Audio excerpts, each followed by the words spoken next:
you have the script of the messages the Lord gave me to share with you. और आप conference folder को देखें तो पृष्ठ 19 से लेकर आपके पास वो सब जो परमेश्वर ने मुझे संदेश देने को दिया है वो सब उसमें रेखांकित है। On page 19 we have a meditation on celebrating, evolving and involving.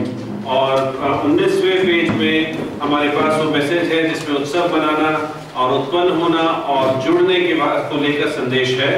And we have started on meditating on John 12:26 concerning our involvement in the Lord's service. और हमने यूहन्ना रचित सुसमाचार 12:26 में मनन करना शुरू किया है कि किस तरह से हम परमेश्वर की सेवा से जुड़ सकते हैं। I will read John 12:26 to you. और मैं यूहन्ना रचित सुसमाचार की 12:26 को मैं पढ़ूंगा। It's on page 20. और वो कॉन्फ्रेंस फोल्डर के 20वें पृष्ठ संख्या पर है में है। If anyone serves me, let him follow me.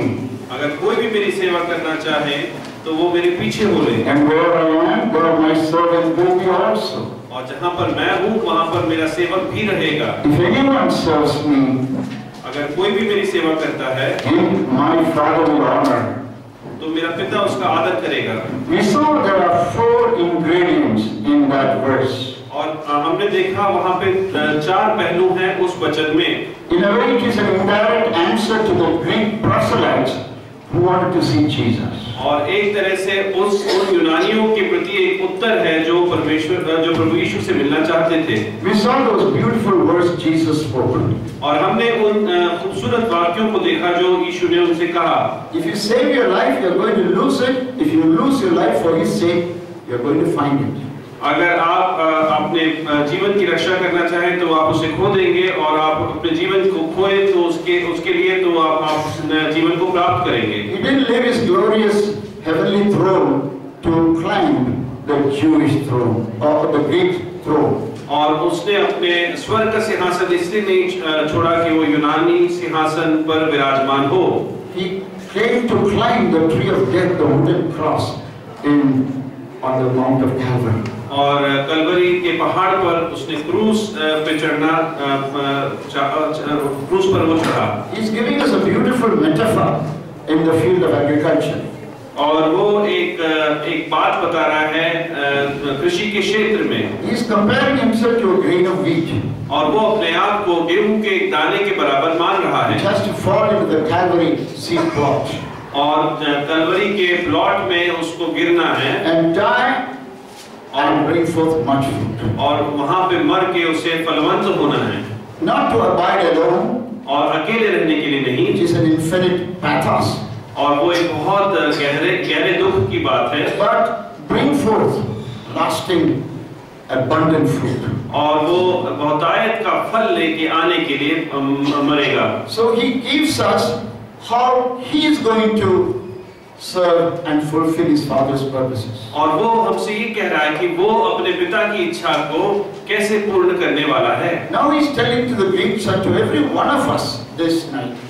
और वो यूनानियों से और हम में से यहाँ पे जो भी है उन सब से एक बात कह रहा है। If anyone serves me, अगर कोई भी मेरी सेवा करे, you don't have to serve him.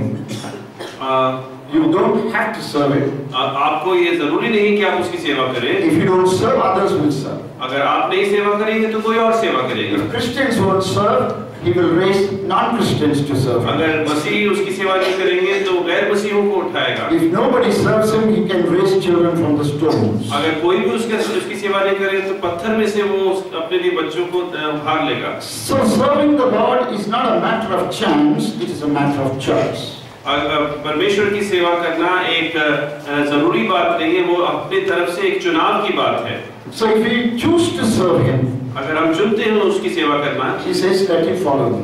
तो वो मेरे पीछे बोले, वो कहता है। So following, we saw, is nothing but obedience. और पीछे होने का मतलब सिर्फ आज्ञाकारिता है, ये हमने देखा। And we saw the 7 aspects of obedience. और हमने वो 7 पहलुओं को देखा आज्ञाकारिता के विषय में। Many things about obedience on page 21.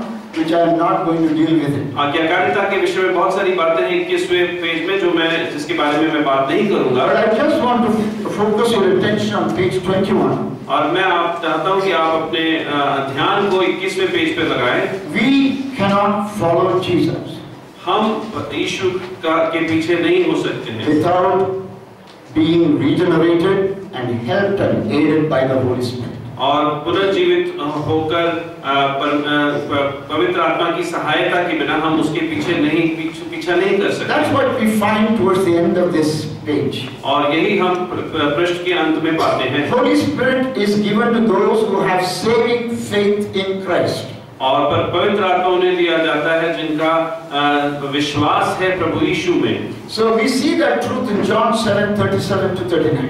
और वही हम यूहन्ना रचित सुसमाचार के 7वें अध्याय के 37वें लेके 39वें पद संख्या में On the last day of the feast, Jesus stood and cried. और उस फीस्ट के आखिरी दिन यीशु उठ के रोया। If any man thirst, let him come unto me and drink. और कोई भी अगर प्यासा है वो मेरे पास आए और मुझसे पिए। Drink means listen to my word and receive my words. और पीने का मतलब है कि वो मेरे वचन को सुने और उसको ग्रहण करे। And that received word will produce saving faith in you.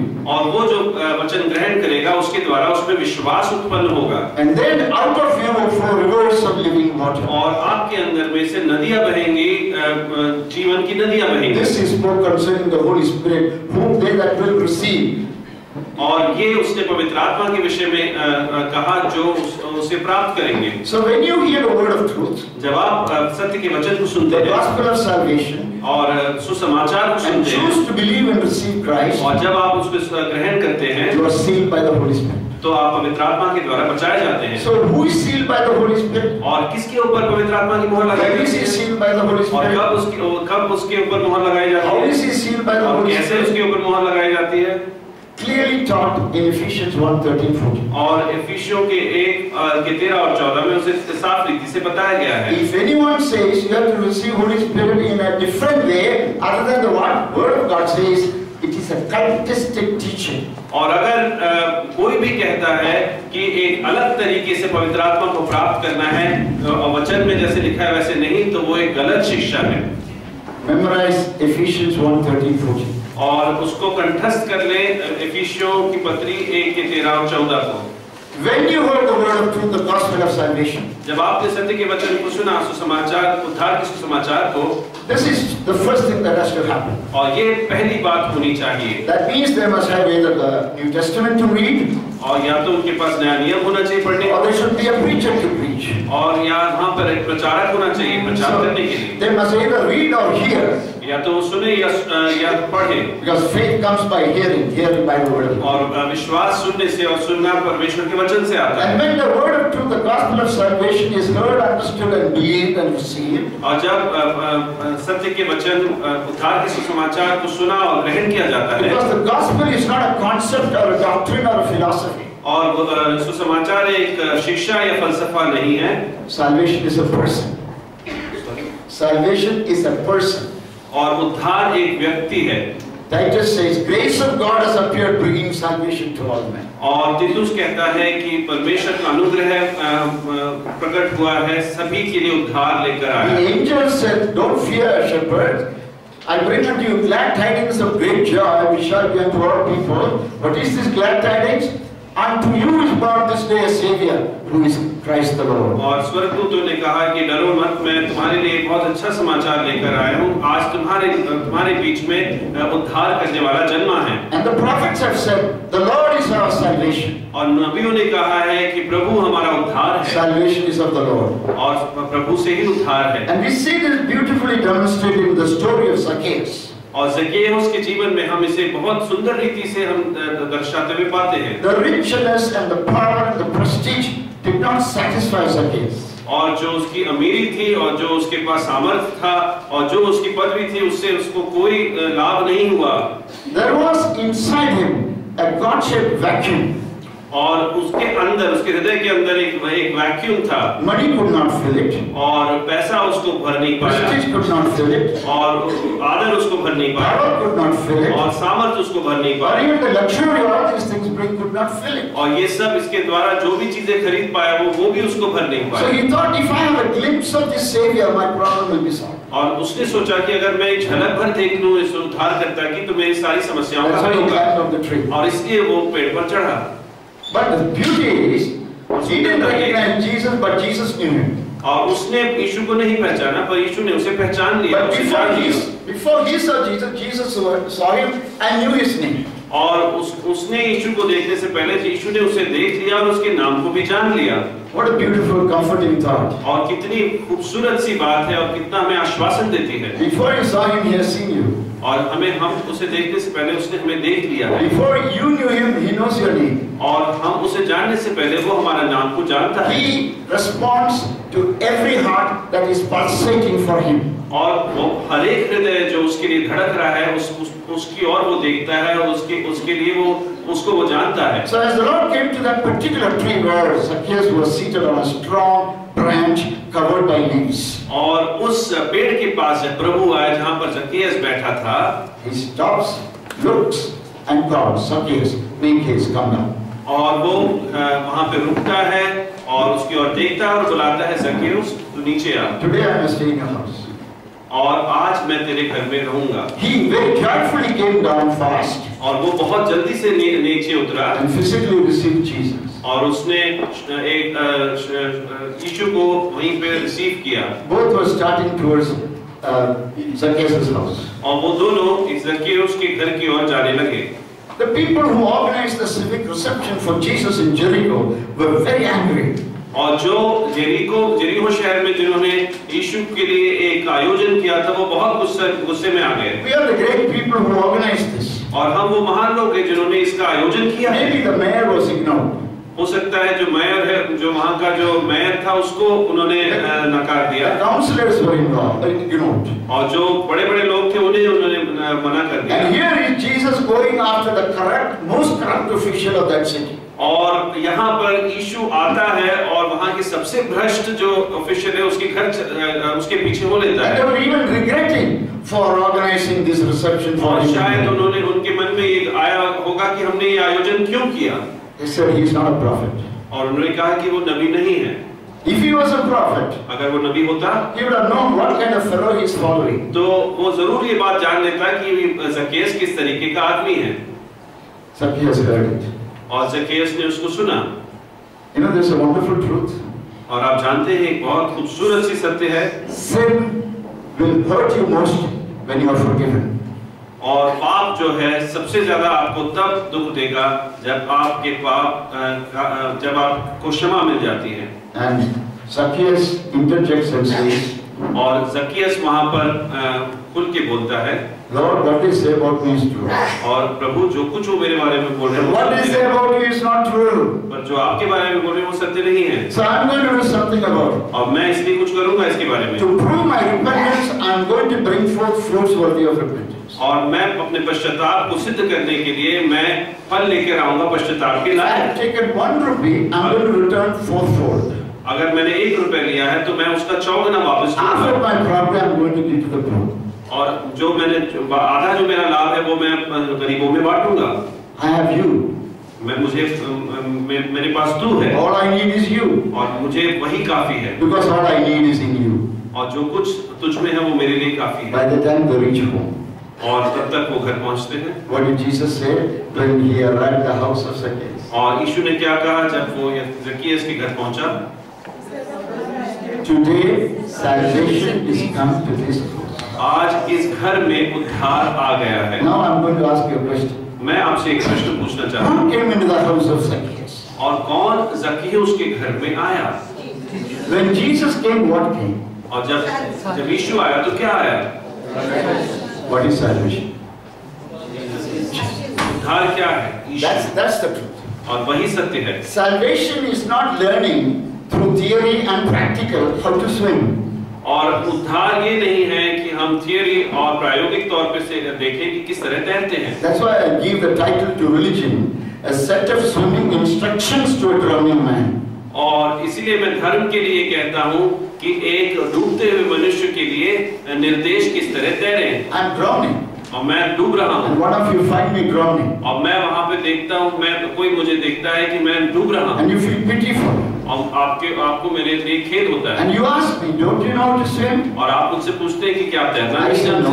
मैं बोलता नहीं। Okay, learn quick. 1 minute theory, 1 minute practical. तो आप बोलते हैं कि जल्दी से सीखो, 1 मिनट में मैं आपको समझाऊंगा, 1 मिनट में उसका आप प्रयोग करना। You heard the theory, you saw the practical.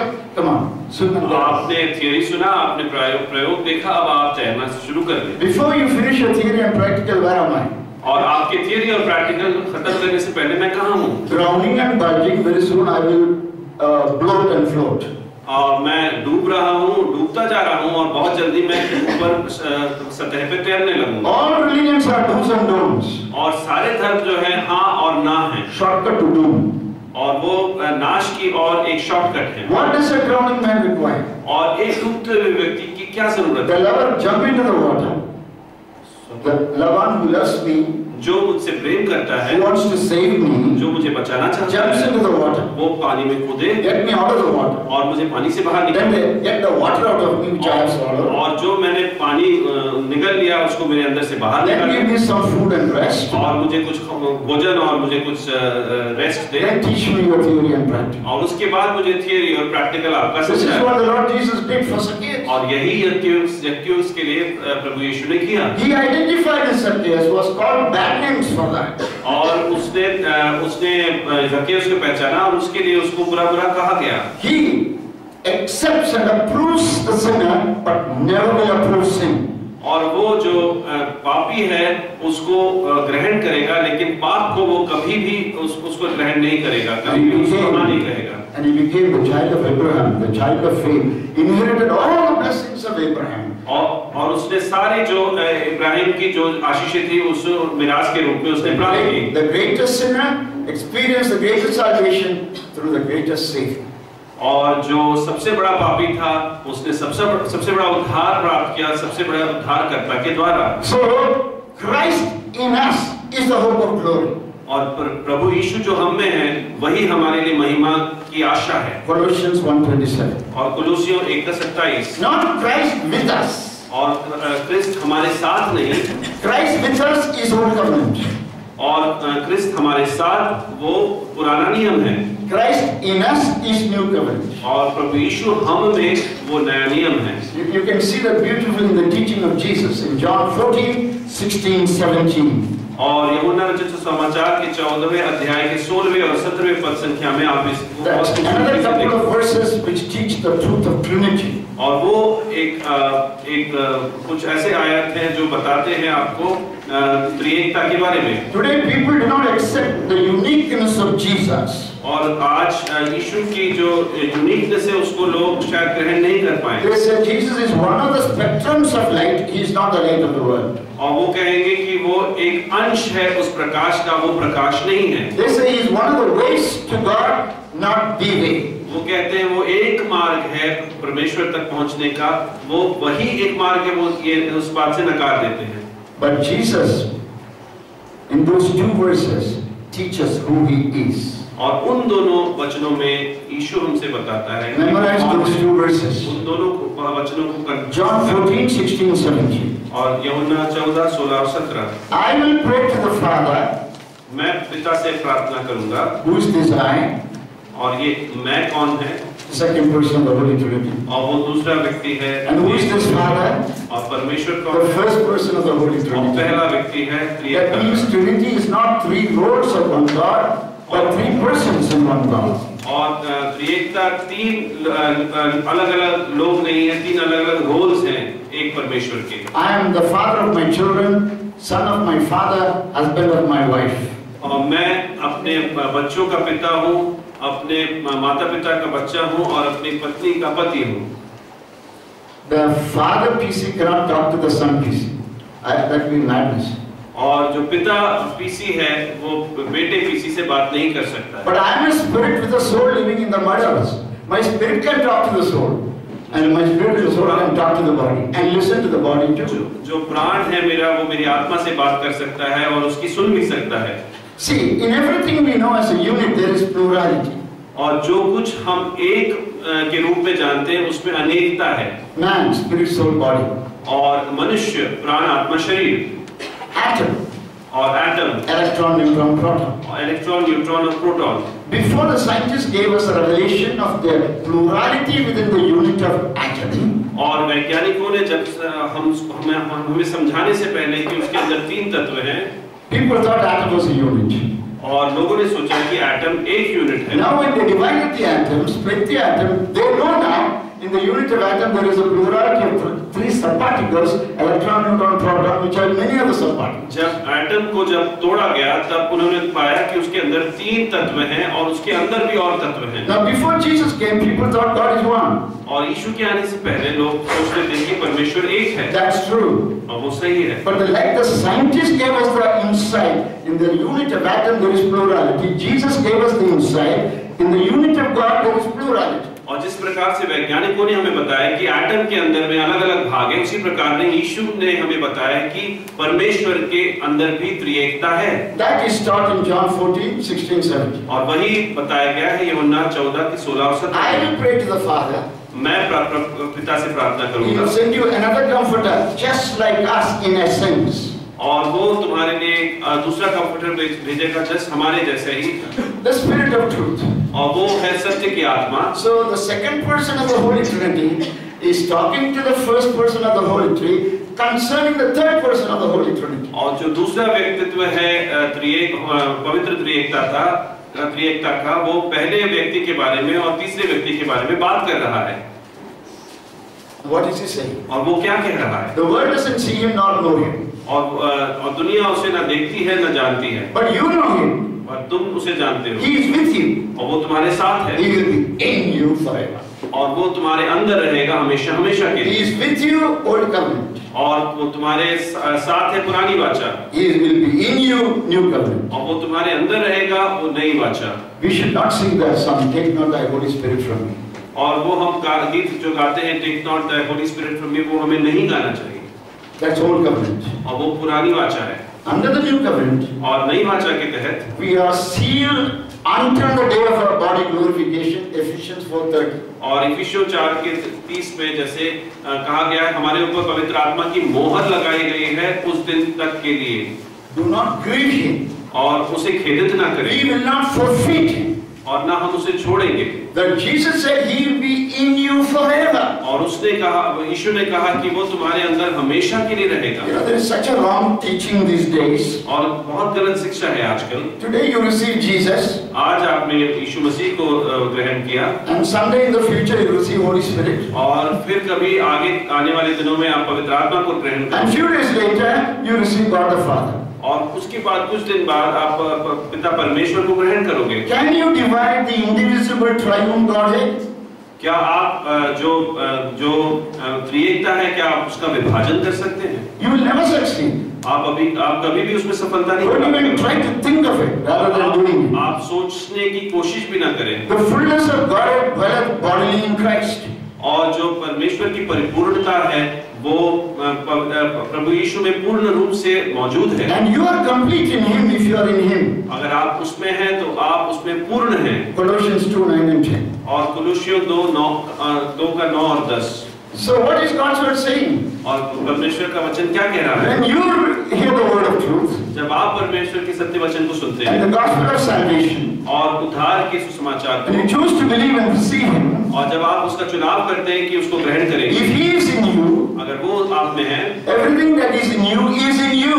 और जो कुछ आप में है वो आप में ही है. So where is the question of today Jesus, tomorrow Holy Spirit, day after tomorrow God the Father? और कहाँ पे प्रश्न आता है कि आज यीशु, कल पवित्र आत्मा, परसों पिता परमेश्वर. And there is one more wrong teaching. और एक और गलत शिक्षा है.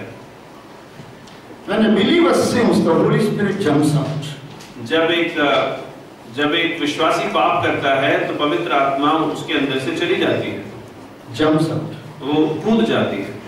And when he repents, he jumps inside. और जब वो पश्चाताप करता है तो दोबारा अंदर कूद आती है. When you sin again, he jumps out. और जैसे ही वो दोबारा पाप करता है तो फिर पुनः वो कूद And when you repent, it jumps in again. और फिर वो पश्चाताप करता है तो फिर अंदर आ जाती है। One fellow was talking to me like that. और एक व्यक्ति मुझसे ऐसे बोल रहा था, So I asked him, तो मैंने उससे पूछा, where is the Holy Spirit most of the time in your life? और आपके पवित्र आत्मा आपके जीवन में ज्यादातर समय कहाँ रहता है? You know what he said? तो उसने क्या कहा?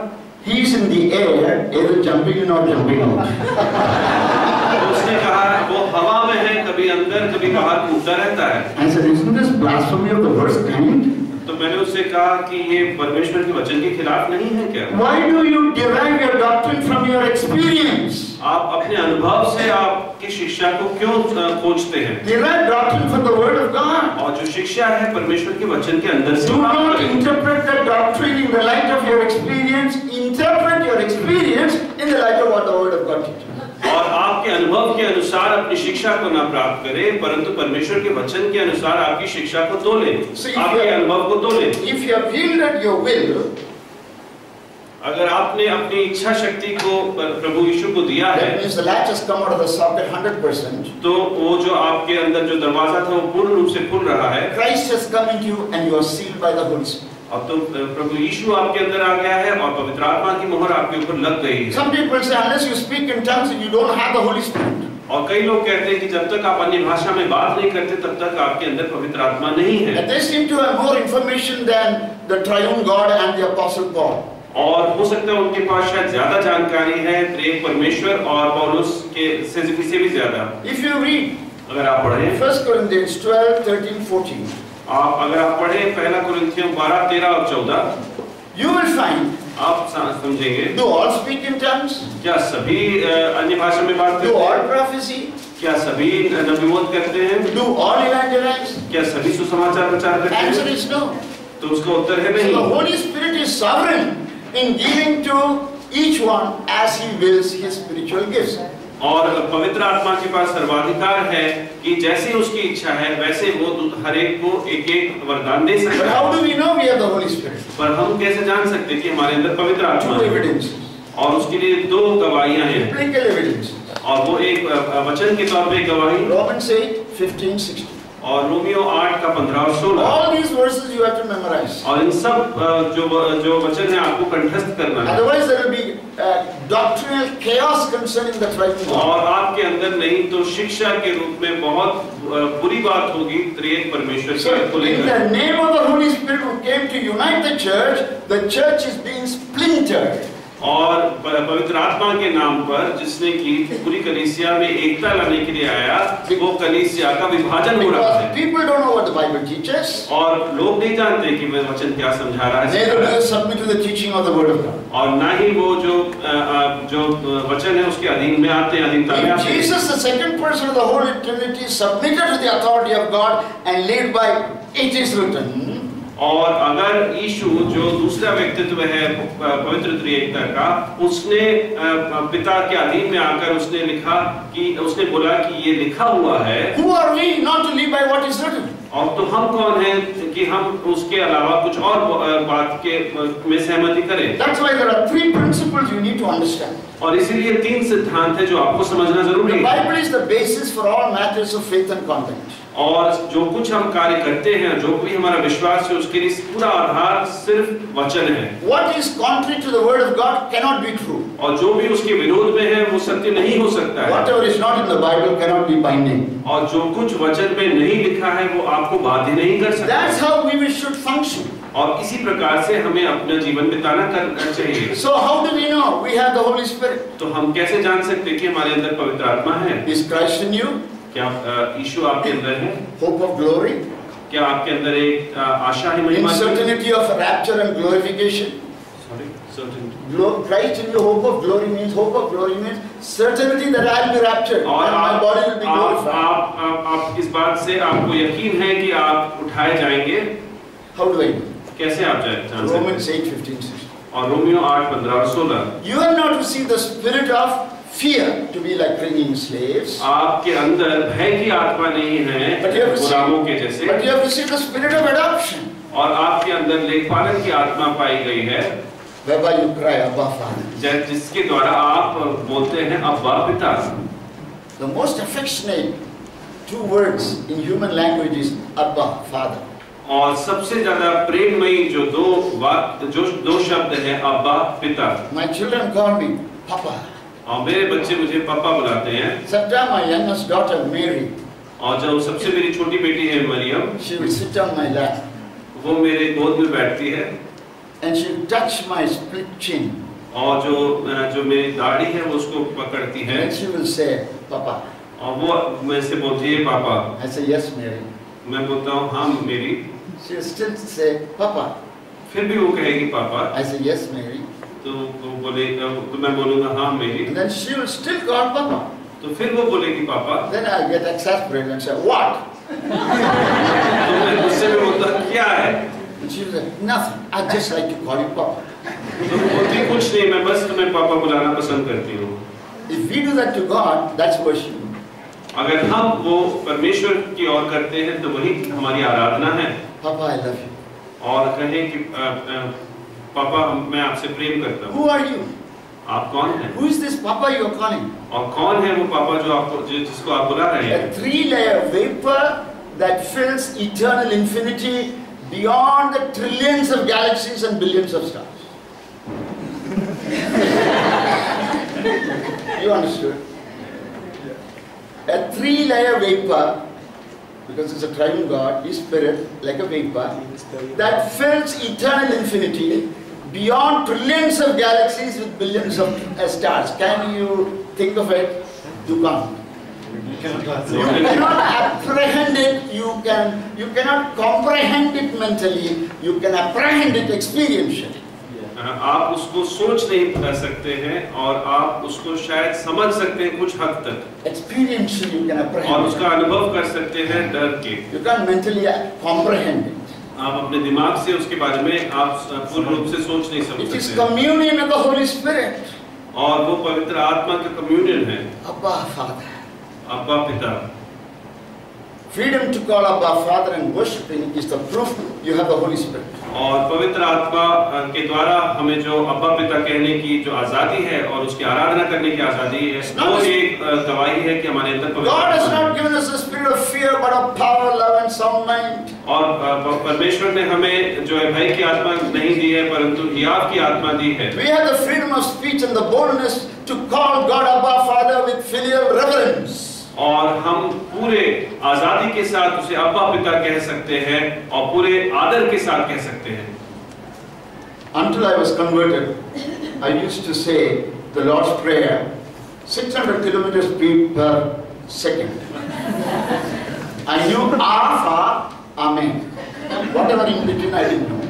जब तक कि मैं बचाया नहीं गया था तब तक मुझे आवर फादर जो प्रार्थना थी मैं 600 किलोमीटर की गति से मैं बोलता था, मुझे बस शुरुआत और अंत आता था। I said it 3 times a day, morning, noon and night. और मैं सुबह और दोपहर और रात में ये कहता था। After I was genuinely regenerated, जब मैंने प्रभु यीशु को ग्रहण किया, you know how I prayed to my Father in heaven?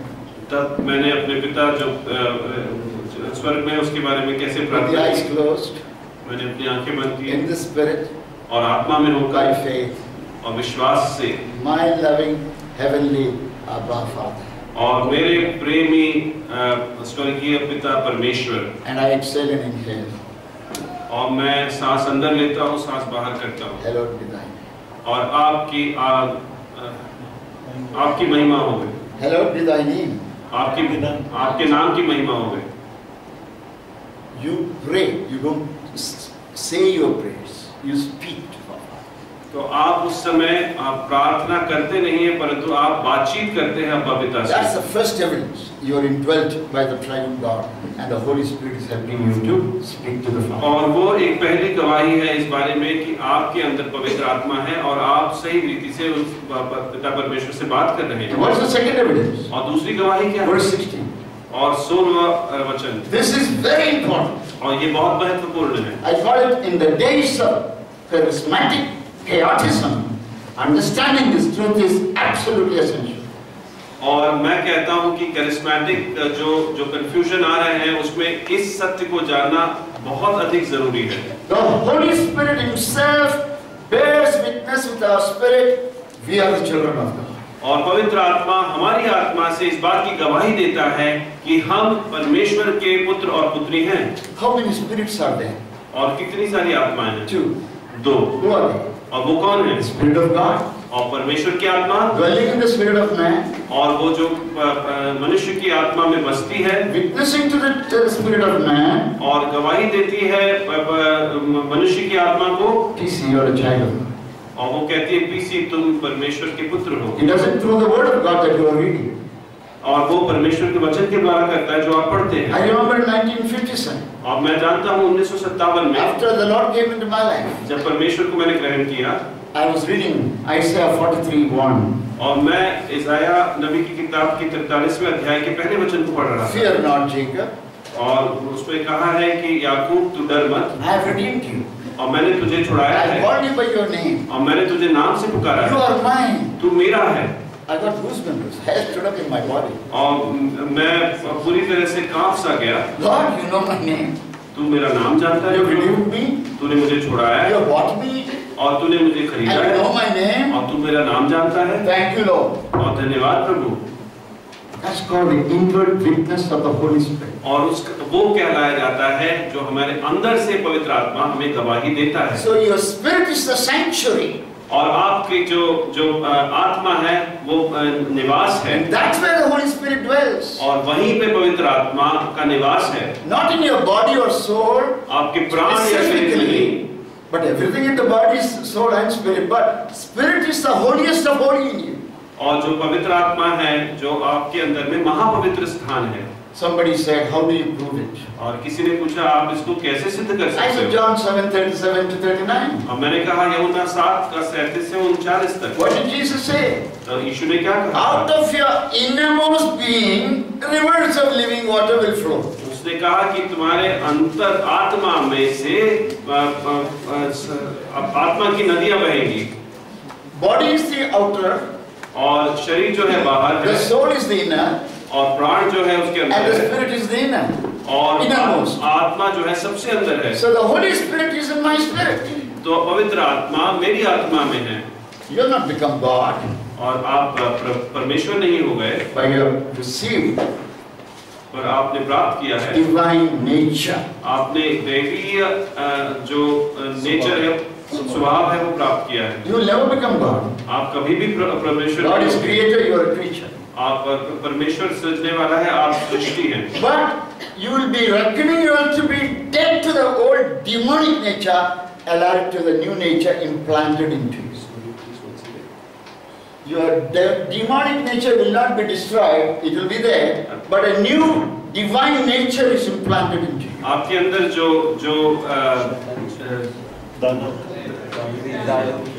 शैतान की जो शक्ति है वो कभी खत्म नहीं होगी। Nature. इसका जो स्वभाव है वो पूर्ण रूप से खत्म नहीं Fallen होगा। nature is the flesh. और जो गिरा हुआ स्वभाव है वो है देह, New nature is the spirit. और नया जो स्वभाव है वो है आत्मा। I'll tell you what it means to become a Christian. और मैं बताता हूँ कि मसीह होने का मतलब क्या है। James 1:21. और याकूब की किताब 1:21।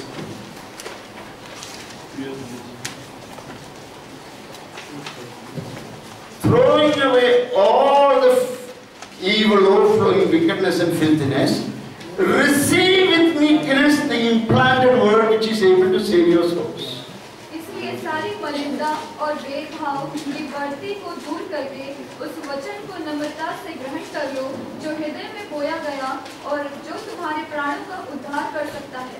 So regeneration और पुनर्जीवन is not the destruction of the old fallen nature, और वो पूर्ण रूप से उसको खत्म करना नहीं है, it's the implantation of a divine nature in us. और उसका मतलब है कि हमारे अंदर एक देवीय एक नया एक स्वभाव आया है। I have only one illustration to illustrate that. और मेरे पास एक ही उसका उदाहरण है। I have a mango tree that brings only sour mangoes. और मेरे पास एक आम का पेड़ है जिसमें सिर्फ खट्टे आम मिलते हैं मुझे। If I pour more water, more manure, will I get sweet mangoes? क्या अगर मैं उसमें और खाद और पानी डालूं तो मेरे उसके अंदर क्या मीठे आम आने लगेंगे? No, that which is born sour is sour. और जो खट्टा पैदा हुआ है वो खट्टा ही रहेगा। But I want sweet mangoes from my sour mango tree. Is that possible? तो अगर मुझे मीठे आम चाहिए मेरे खट्टे आम के पेड़ में से, तो क्या ये संभव है? How? Grafting. Graft. Correct. I get the bud of a sweet mango tree and graft it onto the stem of my sour mango tree. और मेरे जो खट्टे आम का पेड़ है उसके अंदर मैं एक जो मीठे आम के पेड़ के अंदर से एक बड लेकर आऊं, उसमें मैं ग्राफ्ट करूं। That's called implantation. तो उसको कहते हैं implantation. That's what James 1:21 is saying. और वही कह रहा है So, 21। if the tree doesn't reject that implant, अगर वो जो पेड़ है उस जो इम्प्लांट है उसको रिजेक्ट नहीं करता, according to agriculture, और कृषि के अनुसार in 21 days a sprout will come. 21 दिन में एक उसका अंकुरित रूप आएगा, And it will grow and grow and grow. और वो बढ़ता जाएगा और बढ़ता जाएगा, And maybe in a year or two, और 1 या 2 साल में there will be a bud, और एक बीज होगा, there will be a flower, और एक फूल आएगा, and there will be a fruit. और वहां पर एक फल आएगा। And when that ripens on the grafted branch, what will be the taste of that fruit? और जब वो उस शाखा में जब उत्पन्न होगा तो उसके अंदर से कैसा टेस्ट आएगा? Sweet, only sweet, always sweet, nothing but sweet. और वो हमेशा रहेगा मीठा, और कभी मीठा के अलावा कुछ नहीं रहेगा। So what do you call that tree? One side sour fruit, another side sweet fruit. और उसको आप क्या कहेंगे? एक तरफ खट्टे फल और दूसरी तरफ मीठे फल। Hypocrite. डोंगी। Why? क्यों? What's your identity? तो तुम आखिर में हो क्या? Are you sweet mango tree or sour mango tree? क्या आप मीठे आम के पेड़ हो या खट्टे आम के पेड़ हो? Both. दोनों। What a shame. क्या शर्म की बात है? So the tree says, तो पेड़ कहता I है, don't want to be a tree of duplicity. मैं नहीं चाहता हूँ कि मेरे अंदर दोनों स्वभाव हो। I want to be a tree of integrity. तो मैं चाहता हूँ कि मैं खरेपन का पेड़ बन के दिखाऊं। Okay, choose your identity. तो फिर आप अपने जो आइडेंटिटी है उसको चुनाव करें। If you want to be a sour mango tree, cut off the graft. तो अगर तुम चाहते हो कि तुम एक खट्टे पेड़ आम के पेड़ रहो, If you want to be a sweet mango tree, अगर तुम मीठे आम के पेड़ बनना चाहते cut हो, off the old branches. तो पुराने जो शाखाएं उसको काट के Oh, it will hurt me, और मुझे उसमें काफी दर्द होगा, but it will not harm you. पर उससे आपको नुकसान नहीं होगा। Are you ready? क्या आप तैयार हैं? Yes. हाँ। So you get the axe, तो कुल्हाड़ी लेकर आते the हैं garden knife, और चाकू लेकर आते हैं, bang, bang, bang, all the branches are broken. और एक एक करके सारे शाखाएं उसकी काट दी जाती हैं, And the sap is flowing out. और उसके अंदर से सैप बाहर निकल रहा And you है, say, hurting, hurting. और वो कहता है कि दर्द हो रहा है, दर्द हो रहा है। And the gardener will say, don't worry, laughter will come in the morning. और माली कहता है कि मत डरो, सुबह अच्छा सब कुछ अच्छा होगा, Only in the night the weeping will be there. और And in the सिर्फ morning, रात में रोना होगा, सुबह सब कुछ in खुशी the होगी। morning I am healed. In और the morning I am healed. और सुबह तक मैं पूर्ण रूप से चंगाई प्राप्त कर चुका हूँ। Sap goes onto that grafted branch. और जो सैप है वो ग्राफ्टेड ब्रांच की ओर जाता है, And the plant grows. और वो पेड़ बढ़ता है, Healthy branches. और अच्छी शाखाएं, More buds. और More flowers. और फूल More fruits. और फल। After all the old branches are cut, how many natures are there in that tree? और सारी शाखाएं जब काट दी जाती हैं तो उसके अंदर कितने स्वभाव हैं? Sorry, still two natures. फिर भी 2 स्वभाव हैं। Under the grafting and on the root, you call it suckers and water sprouts come. और जहाँ पे ग्राफ्टिंग हुआ है वहाँ पे, और जो Below नींव the है graft, और उसके नीचे, from the roots, और तने से like लेकर, sprouting, and they are called suckers and water sprouts. और उसे कहते हैं सकर्स और water sprouts. What kind of fruit will you get on those suckers and water sprouts? और उस सकर्स और वाटर स्प्राउट्स में आपको किस तरह के फल मिलेंगे? Sour fruit. और वो होंगे खट्टे फल। Get hold of this truth. और इस सत्य को आप समझ This is the simplest illustration I had to understand this truth. और ये सबसे साधारण उदाहरण है जो मैं आपको समझा सकता हूँ। Some people say when you have a deep sanctification experience, the old nature will be totally annihilated. और कुछ लोग कहते हैं जब आपका पूर्ण रूप से शुद्धिकरण होता है तो आपका पुराना स्वभाव है पूर्ण रूप से खत्म हो जाता है। That's not biblical. और वो जो है वचन के अनुसार नहीं है। Read 1 John 1:8 and 10. और पहला यूहन्ना 1:8 और 10 को पढ़ें। If we say we have no sin nature, we deceive ourselves, the truth is not in us. यदि हम कहें कि हमें कुछ भी पाप नहीं, तो अपने आप को धोखा देते हैं और हम में सत्य नहीं। Verse 10. If we say we have not sinned, we make God a liar, and the truth is not in us. यदि हम कहें कि हमने पाप नहीं किया, तो उसे झूठा ठहराते हैं और उसका वचन हम में नहीं है। So does God give us license to sin? क्या परमेश्वर हमें लाइसेंस देता है कि हम पाप को करें? Does God expect us to be sinless? क्या परमेश्वर ये हमसे आशा रखता है कि हम पाप रहित होंगे? Get on to this truth. This is very deep and absolutely very important. और ये बहुत महत्वपूर्ण है और बहुत गहराई की बात है। इसको God does not give any man license to sin if you are a believer. अगर आप विश्वासी हैं तो परमेश्वर किसी भी मनुष्य को कोई लाइसेंस नहीं देता कि वो पाप करे। God doesn't expect us to be sinless. और परमेश्वर हमसे ये आशा नहीं रखता कि हम पाप रहित रहेंगे। That's what the word of God says. और यही परमेश्वर का वचन कहता है। If God is looking for sinless people, He will find none except one, that is His Son.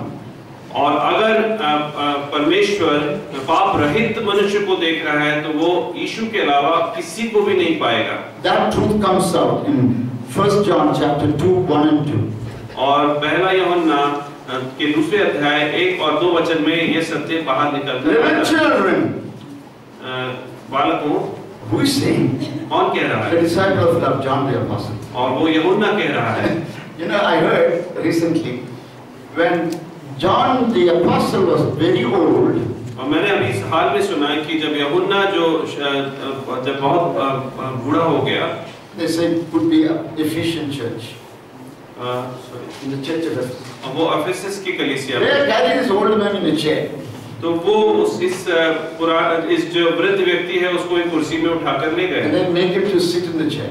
और वो उस कुर्सी में उसको बिठा के Every रखे Sunday he'll give him a chance to preach one message. और वो हर एक रविवार को उसे एक मौका देते थे एक संदेश के And he'll लिए, preach only one message every Sunday. और एक ही वो एक मैसेज देता था हर इतवार You को। know what was his message? और आप जानते क्या था? Children, love one another. और उसका संदेश था बालकों एक दूसरे से प्रेम रखो। Amen. आमीन। Then people got fed up. जो लोग हैं थक गए, Don't you have any other message?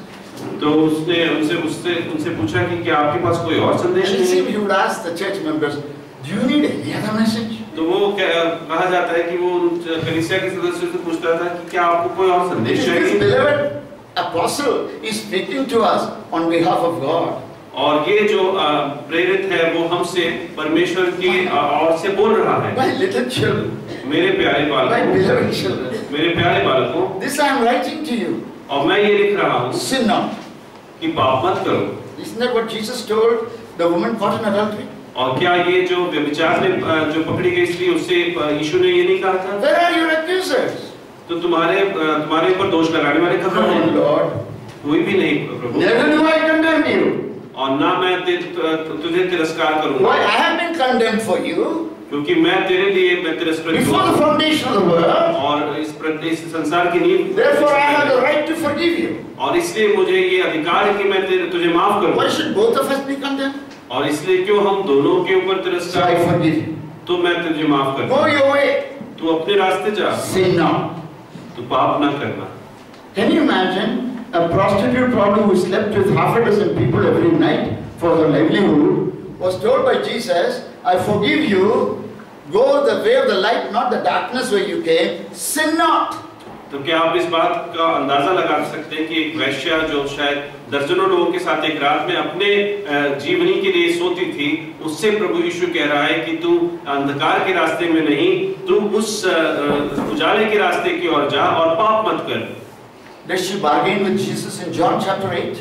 क्या वो यूहन्ना सुसमाचार के 8वें अध्याय में क्या वो किस तरह का कोई वाद विवाद करते हैं यीशु से? Lord, be idealistic. Don't be too realistic. वो ये क्या कहती है कि प्रभु ये तो बहुत तूने बहुत ऊंची बात कह दी, जो सही बात है हम उसके बारे में चर्चा करते हैं। If I slept with 6 men, tonight I'll sleep with 5 men. अगर मैं 6 आदमियों के साथ सोती थी, आज Like मैं that, शायद slowly, 5, slowly I'll sin less and less and less, and I'll get out of sin. और धीरे धीरे धीरे करके मैं पाप कम करती जाऊंगी और एक दिन पाप से रहित हो जाऊंगी। It will never be true. Never take this. और वो कभी ऐसा नहीं होगा। Jesus says, I'm not telling you to sin less and less and less. Sin not. और मैं ये नहीं कह रहा हूँ कि तू कम और कम और कम पाप कर, मैं कह रहा हूँ कि तू पाप मत कर। Get out of darkness, walk in the light, follow me obediently. और मैं कह रहा हूँ कि तू अंधकार से निकलकर मेरे पीछे हो ले, जो कि उजाले का मार्ग है। Identify yourself with me in my death, burial, resurrection, ascension. और मेरे मृत होने में, मेरे गाड़े जाने में, मेरे पुनरुत्थान में तू मेरे साथ हो ले। Therefore, reckon yourself to be dead to sin, alive unto me.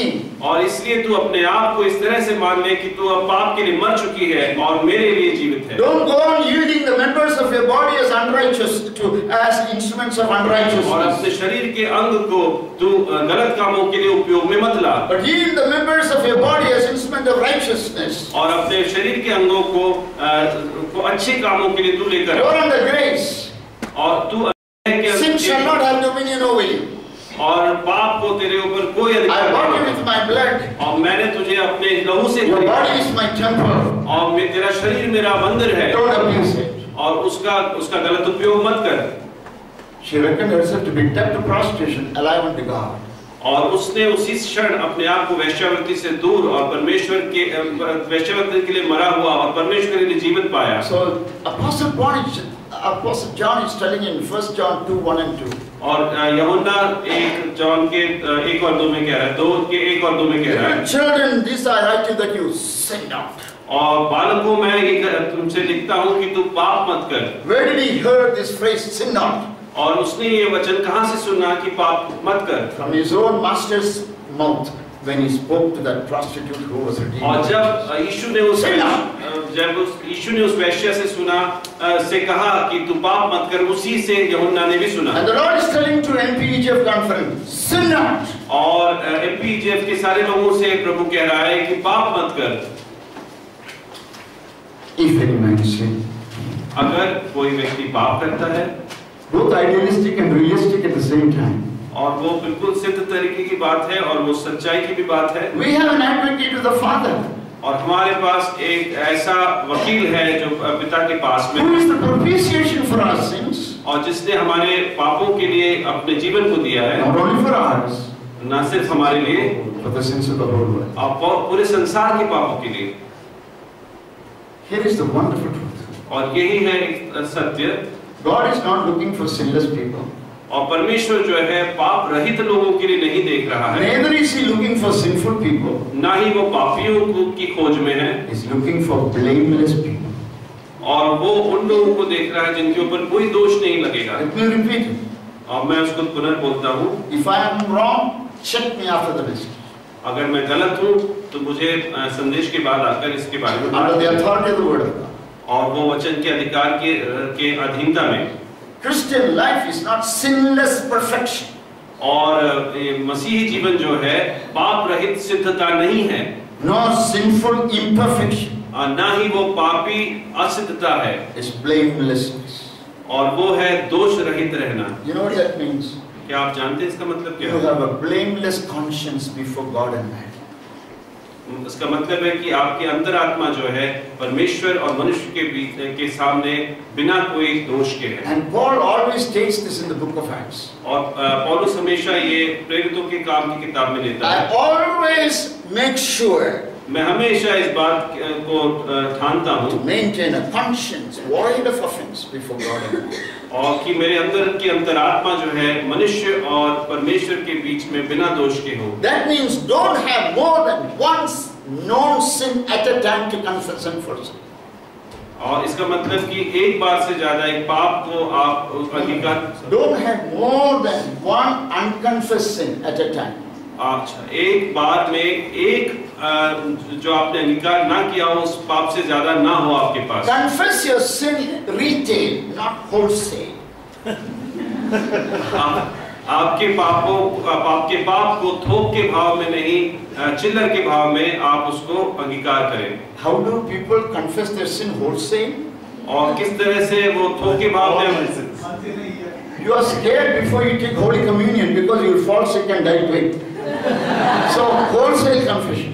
और होली कम्युनियन लेने से पहले आप डरे हुए रहते हैं, तो एक साथ अपने सारे पापों का अंगीकार कर देते And हैं then start accumulating the weight one after the other. और एक के बाद एक उसका वजन, उसका भार आपके ऊपर आने लगता And है। next Holy Communion, wholesale confession. और अगले प्रभु भोज में फिर एक बार होलसेल कन्फेशन। No. ऐसे नहीं। First John 1:9.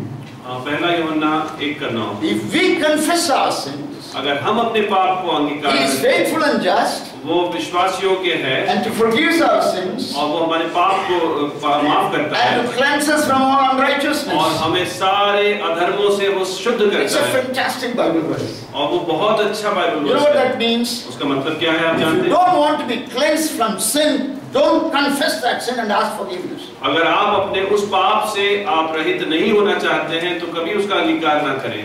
If you're willing to be cleansed, confess.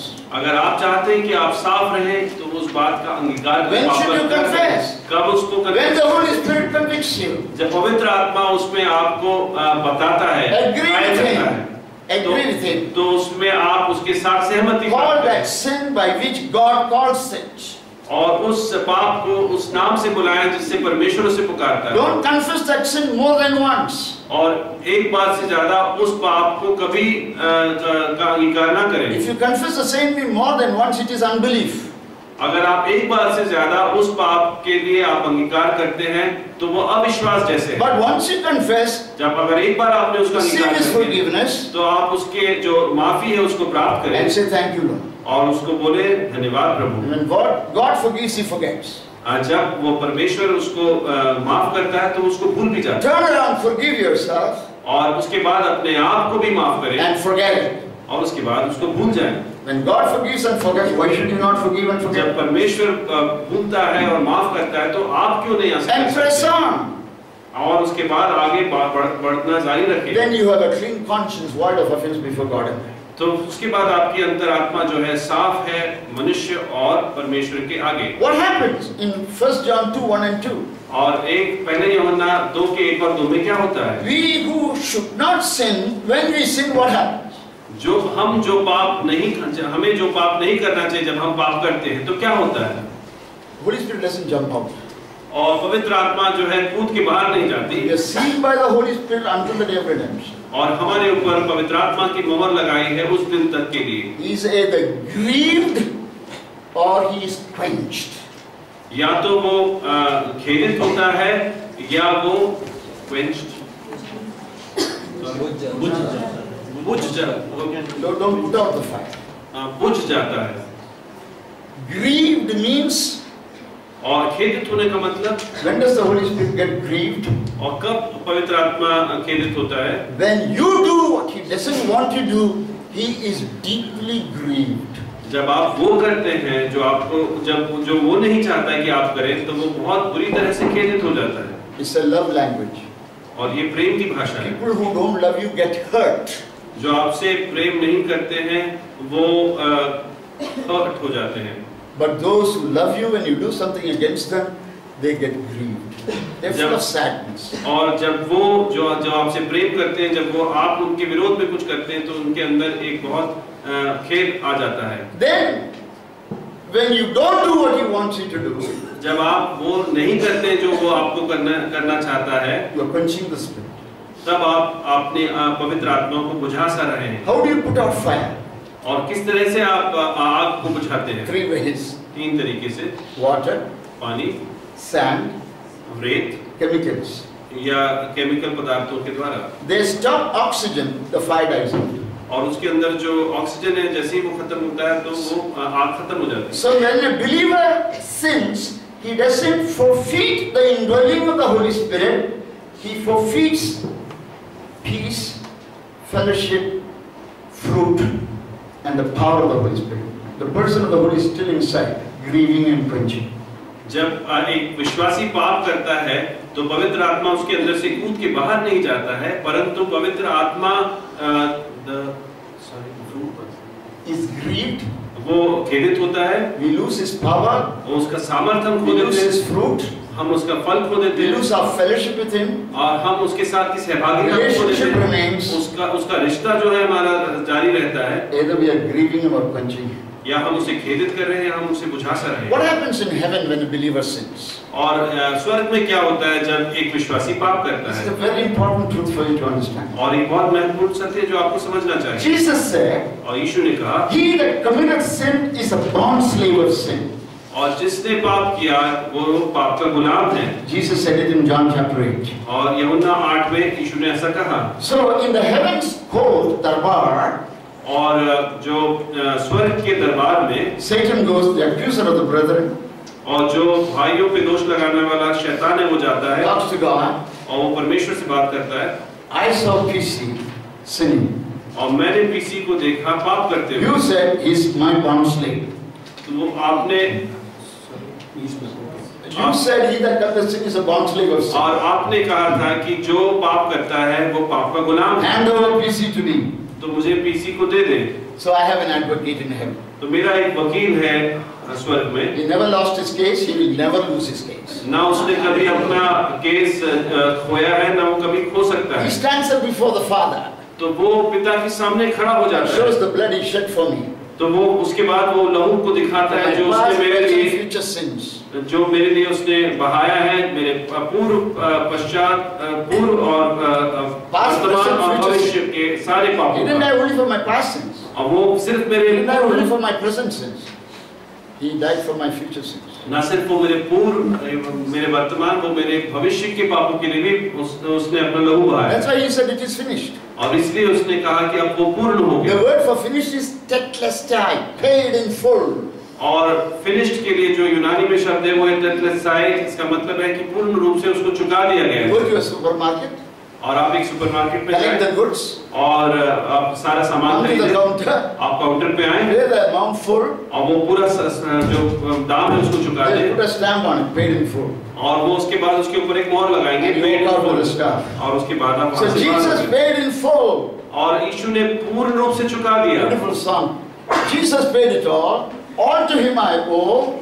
Sin has left a crimson stain, his blood washed it white as snow. He paid it in full. और यीशु ने पूर्ण रूप से चुका दिया है। So he tells the Father, और वो पिता से कहता है, Father, पिता don't hand over PC to Satan. और पीसी को शैतान के हाथों में ना दे। Here is what I have paid for him. और ये है जो मैंने उसके लिए चुकाया है मोल। Satan loses the case. और शैतान जो है उस केस को हार जाता है Jesus wins the case. और यीशु जो है उस केस को जीत जाता He है। is the mediator, the only mediator between God and man. Don't call upon the dead. Familiar spirits will grip you. और वही एक मध्यस्थ है परमेश्वर और मानव के बीच में और किसी भी मृतक आत्मा को ना बुलाए। Deuteronomy 18 verse 14. Don't call upon the dead saints and pray. Familiar spirits will do miracles and you will be cursed and cursed for generations. 18:14. और व्यवस्था विवरण 18 का 14 जो अगर पढ़ते हैं It's आप called necromancy. और उसको नेक्रोमांसी कहते हैं। One mediator between God and man. एक ही मध्यस्थ है परमेश्वर और इंसान के बीच One में। advocate for man in heaven. और एक वकील है मनुष्य के लिए। One faithful high priest who is interceding for us before the Father in heaven. और एक विश्वासी महायाजक He is interceding for us. वो हमारे लिए मध्यस्थता कर रहा Every है। time we need help, और हर एक बार जब हमें सहायता come की to the जरूरत throne है of grace और आप उस सिंहासन पर आए जो अनुग्रह का through सिंहासन the है new and the living way. और नए और जीवित रास्ते His से broken body, और उसके टूटे हुए शरीर come through the rent veil, और वो जो फटे हुए पर्दे के अंदर से come into the उतरा है very presence of the holiest of holy God in the holiest of और holy उस place. महापवित्र स्थान पर आए Receive help in time of need. और उससे सहायता प्राप्त करें उस समय जब आपको उसकी जरूरत है। Live with a clean conscience, void of offense before God. और एक बिल्कुल अच्छे अंतरात्मा से जिए जिसके अंदर कोई भी किसी प्रकार मनुष्य और परमेश्वर के सामने का सही अंतरात्मा से जिए। But understand this truth. पर इस सत्य को समझें Never say I am not perfect. और कभी ये ना कहें कि मैं सिद्ध नहीं हूँ। You must say I am positionally perfect in Christ. और आपको ये कहना है कि मैं क्रिस्त में पोजिशनली सिद्ध हूँ। Hebrews 10:14. और इब्रानियों 10:14। Please read that. और उसको पढ़ें, इब्रानियों 10:14। Your language must change when you become a believer. और आपके बोलने की शैली बदल जानी चाहिए जब आप एक विश्वासी बन जाते हैं। What is Hebrews 10:14? By one sacrifice, He perfected them forever who are set apart for Him. क्योंकि उसने एक ही चढ़ावे के द्वारा उन्हें जो पवित्र किए जाते हैं सर्वदा के लिए सिद्ध कर दिया। Wonderful. So the positionally perfect people must press on to practical progressive perfection. और जो सिद्ध होने की स्थिति में है वो लगातार सिद्धता की ओर बढ़ते जाएं। Justified sinner must press on to sanctification. और जो जस्टिफाइड जो पापी है वो शुद्धिकरण की ओर बढ़े। Forgiven sinner must press on to freedom from the power of sin. और जो जिसके पाप का माफ किया गया है वो पाप से आजादी की ओर बढ़े। The Lord Jesus not only forgave her sin, और यीशु ने न सिर्फ हमारे पापों को माफ किया, He taught her और उसने उससे समझाया the secret of और रहस्य breaking the power of the cancel sin and set me free from the power of sin. और उसने उसको पाप से को तोड़कर उससे आजादी प्राप्त करने का रहस्य भी समझाया। The little Salvation Army girl got saved. एक छोटी सैल्वेशन आर्मी की एक लड़की ने उद्धार पाया। When she was traveling in a train from her home to her workplace, जब वो अपने घर से अपने कार्यस्थल की ओर जा रही थी ट्रेन में, she asked everybody whom she sees, "Are you saved?" और जो भी जिससे भी वो मिलती थी वो पूछती थी क्या तुमने उद्धार पाया? Mostly people will say no, and she will lead them to Christ. और काफी लोग बोलते थे नहीं, और वो उन्हें प्रभु यीशु के पास लेकर आती थी। One day she saw a dignified man. तो एक दिन उसने एक बहुत बड़े व्यक्ति को देखा। She asked him the same question. और उसने उससे यही प्रश्न पूछा, "Are you saved?" क्या आपने उद्धार पाया है? He gave this answer. तो उसने ये उत्तर दिया, "Yes, हाँ, sometimes." कभी-कभी। "Sure, I will." जरूर मैं, हाँ। She got confused. और वो कंफ्यूज हो गई। "Sir, I'm asking a simple question. और मैं एक बहुत साधारण सा प्रश्न पूछ रही हूँ। Don't give me complicated answer. और इसलिए आप कठिन जवाब ना दें। Are you saved?" क्या आप बचाए गए हैं? "Yeah, I'm giving you the simplest answer." तो उसने बोला कि हाँ, मैं सबसे साधारण उत्तर दे रहा हूँ। "Yes, हाँ, sometimes कभी-कभी I will." मैं करूँगा। "Sir, you seem to know more than I know. Tell me, what is this?" तो उसने कहा कि सर आप शायद मुझसे बहुत ज्यादा जानते हैं, आप उसे मुझे समझाएं। And he said, और उसने कहा, "Little girl, छोटी लड़की, if you are asking me if I am saved from the penalty of sin, yes, my sins are gone, past, present, future. I am justified fully by Calvary's grace. I have a perfect standing before God. Yes, I am saved." और अगर तुम मुझसे पूछ रही हो कि मैं जो पाप है उसके दंड से मैं रहित हूँ, तो हाँ, मैं उस पाप के दंड से रहित हूँ। But if you are asking me, are you being saved from the power of sin? Sometimes I fail. और अगर तुम मुझसे पूछ रहे हो कि वो पाप का जो सामर्थ्य है उससे तुम बचाए गए हो, तो शायद हाँ, कभी-कभी। If you are asking me if I will be saved from the presence of sin, sure I will. तो अगर तुम मुझसे पूछ रही हो कि पाप की मौजूदगी से तुम बचाए गए हो, तो मैं बोलूँगा हाँ, जरूर मैं बचाया जाऊँगा। She thanked this man of God. और इस व्यक्ति को उसने धन्यवाद कहा। Thank you for teaching me what salvation is all. और उसने कहा कि धन्यवाद, तुमने मुझे उद्धार के बारे में पूर्ण रूप से समझाया। The Bible teaches this truth. और ये वचन आपसे समझाते हैं। You are saved. आप बचाए गए। You are being saved. आप बचाए जा रहे You हैं। will be saved. और आप बचाए जाएंगे। You are saved from what? आप किससे बचाए? Penalty of sin. आप पाप के दंड से। You are being saved from what? और आप बचाए From the power of sin. पाप की सामर्थ्य You से। will be saved from what? आप किससे बचाए From the जाएंगे? presence of sin. और पाप की मौजूदगी से Saved from बचाए। the penalty of sin is justification. और पाप के दंड से बचाया जाना जस्टिफिकेशन है। Positional perfection. और पोजिशनल सिद्धता है। Declared righteous. और सिद्ध हम ठहराए गए हैं। And those who are declared righteous, और जो धर्मी ठहराए गए हैं, they must be made actually righteous. और उन्हें वाकई में धर्मी बनाना जरूरी है। Those to whom his righteousness is imputed, it must be implanted. और जो जिनके ऊपर उसकी धार्मिकता जुड़ी गई है, उस must be imparted. और वो What is deposited must be withdrawn and made into your pocket a reality. और जो कुछ निकाला गया है वो उसको जो कुछ दिया गया उसको निकाल के उसमें एक सही रीति से उपयोग में लाना चाहिए। If you are not being sanctified, your justification is questionable. अगर आपका शुद्धिकरण नहीं हो रहा है तो आपका बचाया जाना एक प्रश्न चिन्ह है। Don't preach sanctification to unjustified sinners. और जो आप शुद्धिकरण उनके साथ प्रचार नहीं कर सकते जो अनजस्टिफाइड हो। Don't preach morality to sinners, preach the gospel to sinners. और मोरालिटी जो है, नैतिकता जो है, पापियों को ना बोले, उनको सिर्फ सुसमाचार। Morality can only keep you out of jail and scandal, not out of hell. Gospel keeps you out of hell. और सुसमाचार आपको नरक से दूर करता है, नैतिकता की शिक्षा सिर्फ आपको जेल और स्कैंडल से दूर कर सकती है। Morality keeps you out of jail. Gospel keeps you out of hell. Justification keeps you out of hell.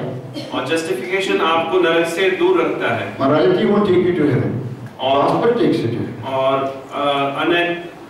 जो नैतिकता है वो आपको स्वर्ग में नहीं ले जाएगी। Today, one thing I am seeing is people are preaching sanctification to unjustified sinners. और एक चीज जो मैं आज देख रहा हूँ कि लोग जो है शुद्धिकरण का प्रचार कर रहे हैं उन पापियों से जिन्होंने सुसमाचार को प्राप्त नहीं किया है। If you are not justified, you can never be sanctified. और जिन्होंने यीशु को ग्रहण नहीं किया है वो कभी शुद्धिकरण को प्राप्त नहीं कर सकते। Unless you are saved, you cannot evolve. You cannot progressively grow. और जब तक कि आप बचाए नहीं गए तब तक कि आप के अंदर जो है उत्पन्न होना नहीं हो सकता। That's why these verses are so important. इसीलिए ये जो वचन है वो बहुत महत्वपूर्ण है। Are you regenerated? क्या आप पुनर्जीवित हो रहे हैं? Is the Holy Spirit in you? क्या पवित्र आत्मा आपके अंदर में है? You call yourself a believer. आप अपने आप को एक विश्वासी कहलाते हैं। Does Jesus believe you? क्या यीशु आपको विश्वास करता है? Has he committed himself to you? क्या उसने आपके ऊपर अपना विश्वास Has रखा he है? sealed you by the Holy Spirit? क्या आपने उसने आपके ऊपर पवित्र आत्मा की मोहर लगाई That's है? the deepest question before you involve in the service of the Lord. और वो सबसे गहरा प्रश्न है जब तक कि आप परमेश्वर की सेवा में जुड़ना शुरू करने से पहले। I'll show you a very strange passage in the Bible. और मैं आपको एक वचन दिखाऊंगा बाइबल में जो शायद अजीब लगे आपको। John chapter 8. और यूहन्ना रचित सुसमाचार का 8वां अध्याय verse 23, 24, 25. और 23, 24 और 25वें पद संख्या। उसने उनसे कहा, तुम नीचे के हो, मैं ऊपर। No. John 2:23. और John 2:23. और यूहन्ना 2:23। जब वह यरूशलेम में फसह के समय बालों में था तो बहुतों ने उन चिन्हों को जो वह दिखाता था देखकर उसके नाम पर विश्वास किया। Okay. Where was Jesus in verse 23? और यीशु कहाँ था 23वें वचन में? What spot in Jerusalem? यरूशलेम में कहाँ पर था वो? Temple. वो मंदिर में था। What was the occasion? और क्या उस दिन क्या था? Passover feast. फलसफा था। Who are there? Multitudes. What was he doing? वो क्या कर रहा था? Miracles. और वो आश्चर्य कर So when they saw the miracles Jesus was doing, what did they do? और जब उन्होंने देखा वो चिन्ह जो यीशु कर रहा था तो उन्होंने क्या कहा? They believed in him. और उन्होंने उस पर विश्वास किया। What do you call those who believe in him? और उनके ऊपर जो विश्वास करते हैं उनको क्या कह गया? Simple answer. Believers. उन्हें विश्वासी कहो। Read next two verses. परंतु यीशु ने अपने आप को उनके भरोसे पर नहीं छोड़ा क्योंकि वह सबको जानता था। Next verse. और उसे आवश्यकता न थी कि मनुष्य के विषय में कोई गवाही दे। No, look at that. Yes, finish. क्योंकि वह आप ही जानता था कि मनुष्य के मन में क्या है। What did they do? उन्होंने क्या किया? They believed in Jesus. उन्होंने विश्वास किया यीशु पे। And how did Jesus respond to their belief? और यीशु ने उसकी क्या प्रतिक्रिया की? Did he believe them? क्या उसने उन पे विश्वास किया? Did he commit himself to them? क्या उसने उन पे विश्वास अपना रखा? Why? क्यों? Why doesn't he believe those believers? Or why doesn't he commit to those people who say, I trust you, Lord? और उन लोगों पे जो उससे कहते हैं कि प्रभु मैं तुझ पे विश्वास करता हूँ, उनके ऊपर वो विश्वास क्यों नहीं करता? Because he did not find in them what he was looking for. और क्योंकि उसने उनमें वो नहीं पाया जो उसको खोज रहा था। What is God looking for in each one of us? और हमारे अंदर वो क्या खोज रहा है? Do you admit your sin? क्या आप अपने पाप का स्वीकार करते हैं? Do you admit your deceit? जो आप धोखा देते हैं, क्या आप उसका स्वीकार करते Do हैं? you admit your wickedness? जो आपके बुरे कर्म हैं, क्या आप उसका स्वीकार करते हैं? God is looking for truth in our inward parts. और परमेश्वर जो हमारे अंदरूनी हिस्सों में वो सत्य की खोज में है। If he looks at us, he will find only deceit and wickedness, according to Jeremiah 17:9. और यिर्मयाह 17:9 में अगर वो हमारे अंदर देखता है तो वो सिर्फ हमारे अंदर दोष पाएगा। So when the most deceitful, wicked person admits his deceit and wickedness, he becomes a truthful person. जो सबसे अधिक दोषी व्यक्ति है, जब वो अपने दोष को स्वीकार करता है तो वो एक उसके विश्वास योग्य में बन जाता That's है। what David did. और वही दाऊद ने किया। That's why he's called a man after God's own heart. और इसीलिए उसे कहा जाता है कि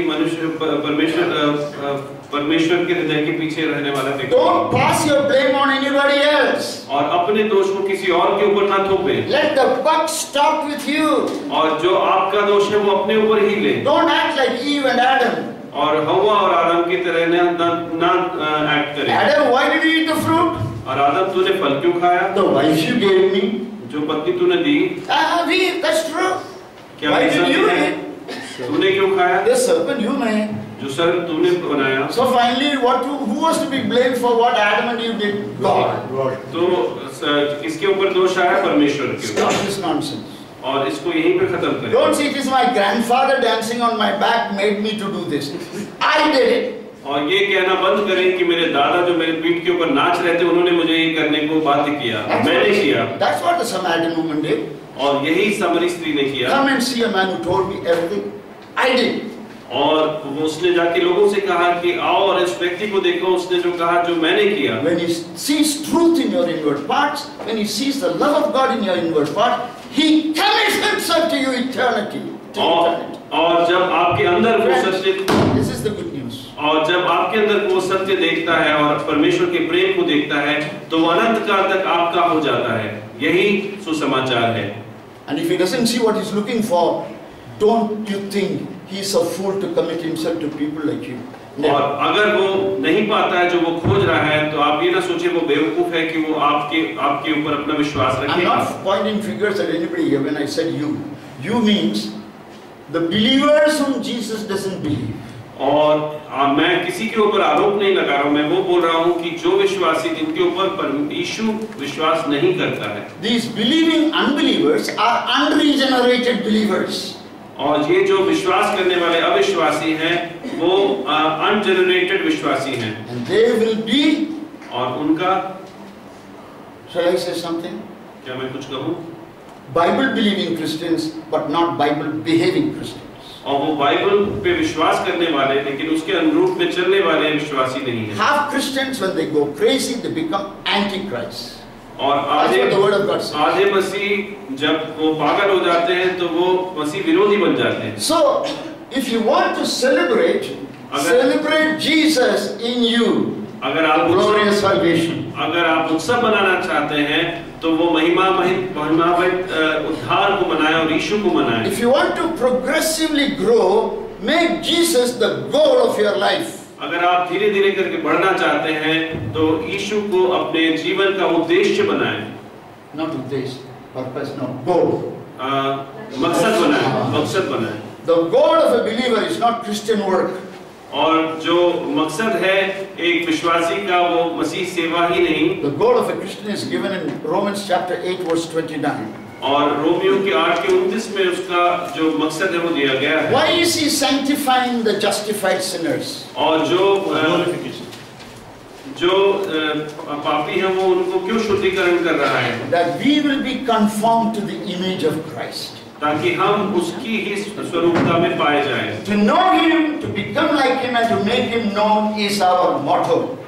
जो उसको जानना, उसके जैसे बनना और दूसरों को उसके बारे में बताना, वही हमारा उद्देश्य होना चाहिए। So God's purpose is that you and I, all of us together, will grow to maturity, which is goal-mindedness, which is Christ-likeness. और परमेश्वर का उद्देश्य है कि मैं और आप एक परिपक्वता में इस तरह से बढ़े कि हम क्रिस्त जैसे हो जाएं। Such people should get involved in the service of the Lord. और ऐसे लोग प्रभु की सेवा में जुड़ने पाएं। Unless you are saved, don't get involved in the service of the Lord. जब तक कि आप बचाए नहीं गए हैं, तब तक प्रभु की सेवा में ना जुड़े। Serving the Lord without knowing Him is work of iniquity. और प्रभु को जाने बिना उसकी सेवा करना एक गलत कार्य है। On that day, He will say, "I never knew you. Depart from me, you workers of iniquity." और उस दिन में वो कहेगा कि मैं तुम्हें नहीं जानता, मैं कभी भी नहीं जानता तुम जो गलत कार्य करने वाले हो। Only if you are controlled by the Holy Spirit, you can follow Him and serve Him. अगर आप पवित्र आत्मा के आपके अंदर है, तभी आप उसकी सेवा कर सकते हैं, तभी आप उसके पीछे हो सकते I want हैं। to speak few words about fullness of the Holy Spirit. और मैं कुछ शब्द बोलना चाहता हूँ परिपूर्णता की पवित्र आत्मा की। What is the fullness of the Holy Spirit? और पवित्र आत्मा की परिपूर्णता का मतलब क्या है? It's a command. और वो एक आज्ञा है। Where? कहाँ? Ephesians 5:18. और इफिसियों 5:18 में। To the ones who are sealed by the Holy Spirit. जो जिनके ऊपर पवित्र आत्मा की मोहर लगाई गई है। Ephesians 1:13-14. इफिसियों 1:13 और 14। Ephesians 4:30. इफिसियों 4:30। He is telling them, वो उनसे कह रहा है, being filled with the Holy Spirit. और लगातार पवित्र आत्मा से भरे जाएं। What does it mean? इसका मतलब क्या है? So don't just say, "Oh, I have the Holy Spirit. He is bearing witness with me. I am sealed by the Spirit. Therefore, I am regenerated. I can serve the Lord." और ये ना कहें कि इसी बात से मैं खुश हूँ कि मेरे अंदर पवित्र आत्मा है, मेरे ऊपर पवित्र आत्मा की मोहर लगाई The गई है। Holy Spirit is telling to the believers of Ephesus who are already sealed by the Holy Spirit until the day of redemption, being filled with the Holy Spirit. और ये कहा जा रहा है उनसे जिनके ऊपर पवित्र आत्मा की मोहर लगाई जा चुकी है कि लगातार पवित्र आत्मा से भरते जाओ। What does it mean? उसका मतलब क्या है? It says, "Be not drunk with wine, which will lead you to debauchery." और उसमें ये कहा गया है कि नशा ना करो जिससे कि तुम गलत कार्य में पड़ जाओ। But being filled with the Holy Spirit. पर लगातार पवित्र आत्मा से भरते जाओ। So, but it's a kind of a metaphor, comparing, contrasting. और ये एक तरह का एक कंपेयरिंग है। When you are filled with the Holy Spirit, जब आप पवित्र आत्मा से भर जाते हैं, there will be communication. तो उसमें आपकी बातचीत होने There will लगेगी। be thankful acceptance of one another. और एक दूसरे के साथ आप अच्छे से व्यवहार करेंगे और एक दूसरे को एक्सेप्ट And करेंगे। there will be mutual submission to one another. That's up to verse 21, from 19 onwards. तो एक दूसरे के आप अधीन भी होंगे।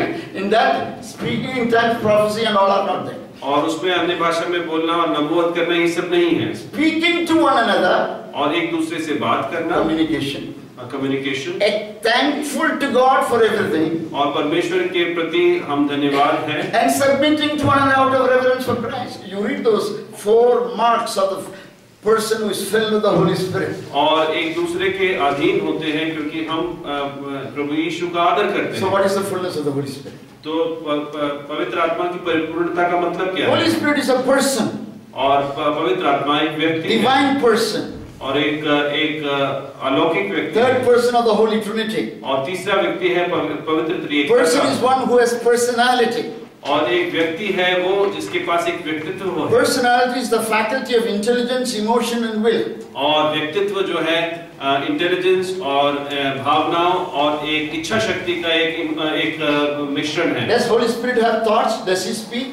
क्या पवित्र आत्मा के अंदर विचार है? क्या वो बोलता है? Does he have feelings? Is he happy and grieved? क्या उसके अंदर फीलिंग्स है? क्या Does he have a will?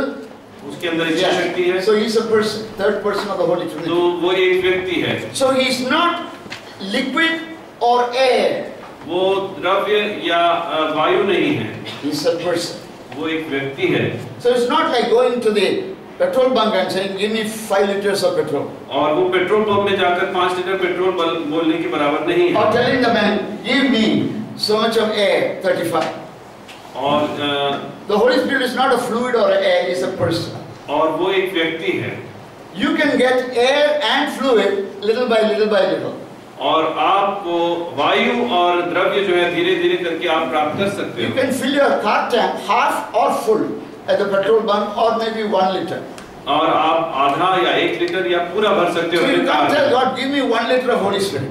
आप ये नहीं कह सकते परमेश्वर की मुझे 1 लीटर पवित्र आत्मा Holy Spirit is चाहिए। a person. पवित्र आत्मा एक व्यक्ति Okay, है। I'll use this illustration. और मैं ये समझाता हूँ आपको। I'm a person. मैं एक व्यक्ति हूँ। When I come जब मैं आता हूँ into this room, इस रूम में, my right leg doesn't come first. मेरा जो दायां पाँव है वो पहले नहीं आता। After 1 minute, left leg comes. और 1 मिनट बाद उसके बायां And पाँव after आता है। another minute, my hip comes. और उसके बाद मेरा हिप आता है। Another minute, my shoulder comes. उसके बाद मेरा कंधा आता है। And then after half an hour, my head comes. और आधे घंटे बाद मेरा सर आता है। When I enter into the room, whole of peace is here. और जब मैं इस रूम में प्रवेश करता हूँ तो मैं पूर्ण रूप से प्रवेश करता So when हूँ। the Holy Spirit comes, He is in you. और जब पवित्र आत्मा आता है तो वो आपके अंदर He है। doesn't come by 1 liter or 1 pound pressure. और वो 1 पाउंड प्रेशर या 1 लीटर के रूप में नहीं आता। So what is the fullness of the Holy Spirit? और पवित्र आत्मा की परिपूर्णता Fullness of the मतलब क्या Holy है? Spirit is उसका मतलब है the resident Holy Spirit becomes the president of my life.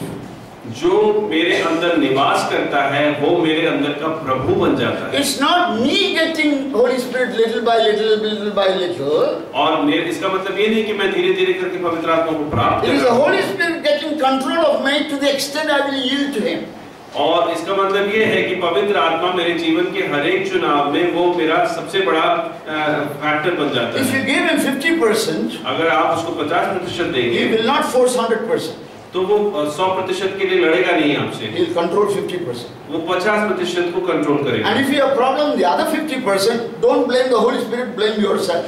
और बाकी जो क्षेत्र है जिसमें आपने उसको नहीं दिया है अपने आप को, उसमें कुछ कमजोरी आती है तो वो उसमें पवित्र आत्मा So का कोई the दोष more नहीं। you yield the known areas of life to the Holy Spirit, to that extent you are controlled by the Holy Spirit. और जितना आप अपने जीवन का क्षेत्र देते हैं पवित्र आत्मा को, उसी प्रकार से वो आपको कंट्रोल कर पाएगा। Have you heard this word beachhead? Beachhead. क्या आपने ये शब्द सुना है बीच When head? explorers go to a new country, जब जो खोजने वाले एक नए देश में जाते they हैं, arrive on the beach. तब वो उस समुद्र के तट पर आते The हैं। ship has anchored. वो वहाँ पे लंगर डाल दिया जाता First, है। they will establish a small portion of that beach, saying, "This is our territory. We are sovereign here. Nobody can come here." और वहाँ पे वो उस तट पर एक छोटा सा एक क्षेत्र बना देते हैं और वो कहते हैं कि ये हमारा स्थान है, यहाँ That's पे कोई नहीं आ called सकता। beachhead. और उसे बीच हेड कहते From हैं। there, they will start bringing more and more areas under their control. और वहाँ से वो शुरू करते हैं कि और अधिक क्षेत्र को अपने कंट्रोल में लेकर आए। So, in the life of a believer, the beachhead of the Holy Spirit is established when you repent and receive Christ. और एक विश्वासी के जीवन में बीच हेड तब हो जाता है जब वो आप यीशु को प्राप्त करते And हैं। we still have many areas we are not yielded to His control. और बहुत सारे हमारे जीवन में क्षेत्र हैं जो हमने उसको नहीं दिए हैं। What He shows you which is unyielded, keep yielding. और जो कुछ वो दिखाता है कि ये तूने मुझे नहीं दिया है तो उसे देता जा। And the more you yield, the more He will control that area. और जितना आप उसे दोगे उतना वो उस एरिया को कंट्रोल करेगा। Let me use a very human words. और मैं बहुत जो मानव ह्यूमन वर्ड से उसका Holy उपयोग Spirit करता is हूँ। like a perfect gentleman. He will not grab what you will not give Him. एक सिद्ध पुरुष के समान है, वो कुछ नहीं वो छीनेगा जो आप नहीं देना चाहते। Areas where He shows to you, yield to Him immediately. और जो कुछ क्षेत्र वो दिखाता है वो आपको उसको उसी क्षण उसको आप उसे दे दें। So when every known areas of your life are yielded to the control of the Holy Spirit, you are filled with the Holy Spirit. और आपके जो भी क्षेत्र है जीवन में अगर उसमें आप पवित्र आत्मा को देते हैं तो उसमें पवित्र आत्मा की परिपूर्णता प्राप्त हो It's जाती not है। once and once for all. और ऐसा नहीं कि वो एक ही बार में हो जाता It's है। continuous. Being controlled by the Holy Spirit. और यही है मतलब कि लगातार पवित्र आत्मा से आप भरते जाएं। And of course, those who are filled by the Spirit, when they come to fulfill responsibility in your life, you have to receive the fresh anointing from the Lord. और जब जो पवित्र आत्मा से भरे हुए हैं, जब वो किसी जिम्मेदारी को निभाने आते हैं तो उनको एक फ्रेश अनॉइंटिंग चाहिए। Such person will enjoy the presence of God. और ऐसे लोग जो हैं प्रभु परमेश्वर की मौजूदगी को एंजॉय करेंगे। That's the privilege of those who serve Him. My servant will be with me where I am. और यही जो मेरा दास है वो मेरे साथ रहेगा जहाँ मैं हूँ। And those who are serving me, my Father will honor.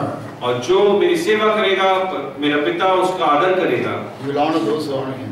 और जो उसको आदर करेगा वो उसका आदर करेगा। My dear brothers and sisters, तो मेरे प्रिय भाइयों बहनों, when you abide in the Lord obediently and serve Him, जब आप परमेश्वर में रहते हो और उसकी सेवा करते हो आज्ञाकारिता के turn to साथ, page 27. और 27वें पेज की ओर देखिए, What do you find there? और वहाँ पे आप क्या पाते हैं? 7 benefits of living in the presence of God. और 7 जो उपयोगी बातें हैं जो प्रभु के साथ रहने में हैं। I don't have much time to go. My time is over. और मेरा समय हो चुका है। Exodus 33:14. निर्गमन 33 का 14। If you live in unbroken fellowship with God, you have the presence of God. You will enjoy that rest from restlessness. My presence will go with you. निर्गमन 33 का 14। And when you live in the fellowship with God in His presence, there is joy and pleasure. Psalm 16:11. भजन संहिता 16 का 11। And when you live in the fellowship with God and live in His presence, your life will be a life of success and fulfillment. Genesis chapter 39 verse 2 and 3. उत्पत्ति 39 का 2 और 3। Potiphar saw that God was with Joseph. पोतीफर ने देखा कि परमेश्वर यूसुफ के साथ था। Whatever he did succeeded. और जो कुछ वो करता था उसमें उसको जय प्राप्त So होती थी। Potiphar made Joseph number 2 in his household business. और पोतीफर ने उसको नंबर 2 का दर्जा दिया अपने घराने के। When we as a fellowship live in the presence of God, the glory will rest upon us, descend and rest upon us. We will never be Ichabod, glory departed, but glory descended upon us. जब हम परमेश्वर के कहे अनुसार चलेंगे तो परमेश्वर की महिमा हमारे ऊपर रहेगी और कभी हम महिमा से रहित नहीं होंगे। And in the presence of the Lord there is liberty. और परमेश्वर के मौजूदगी में वहाँ पे आजादी है। Liberty means freedom to do what you want to do and freedom not to do what you don't want to do. और लिबर्टी का मतलब कि वो आजादी जो आप करना चाहते हैं वो करने के लिए और जो नहीं करना चाहते वो नहीं करने के लिए। Sixthly, in the presence of God there is learning to maturity, like Mary sat at the feet of Jesus, learned from Him.